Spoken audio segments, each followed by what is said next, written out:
बंधू अशोक खरात प्रकरणावर आता नाना पटोलेंनी देखील प्रतिक्रिया दिली आहे। खरात सोबत गृहमंत्री अमित शहा यांच्यासह राज्यातील अनेक मंत्र्यांचे फोटो व्हिडिओ समोर येत आहेत। त्यांच्यावरही आता कारवाई होणार का असा सवाल नाना पटोलेंनी उपस्थित केलाय। मंत्रीच नाही तर खरातच्या प्रकरणामध्ये मंत्रालयातील अनेक अधिकारी सुद्धा सहभागी असल्याचा गौप्यस्फोट नाना पटोलेंनी केलाय। दरम्यान या संपूर्ण प्रकरणासंदर्भात आज विधानसभेत स्थगन प्रस्ताव मांडणार असल्याचंही पटोलेंनी म्हटलंय। मुख्यमंत्र्यांनी भांडा फोडला। मागच्या वेळेस मी विधानसभेमध्ये पेन ड्राईव्ह दाखवलं, त्यावेळेस मुख्यमंत्र्यांनी का लपवलं? काय अशी घटनाच झाली नाही असं मुख्यमंत्री स्वतः बोलले, रेकॉर्डला आहे।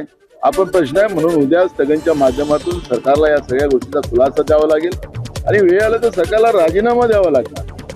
त्यामुळे हे सगळे प्रश्न उद्या आम्ही उपस्थित करू, आम्ही स्थगन मांडू, कारण की याच्यात महाराष्ट्राची बदनामी आहे। देश पातळीवर आणि जागतिक पातळीवर शाहू फुले आंबेडकर यांच्या विचाराच्या महाराष्ट्राची बदनामी झालेली आहे आणि म्हणून उद्या आम्ही विरोधी पक्ष म्हणून या विषयावरचं स्थगन प्रस्ताव विधानसभेत आम्ही मांडणार आहे। नाशिकमधील बंधू अशोक खरात प्रकरणात दोषी आढळणाऱ्यांवर कारवाई करणार।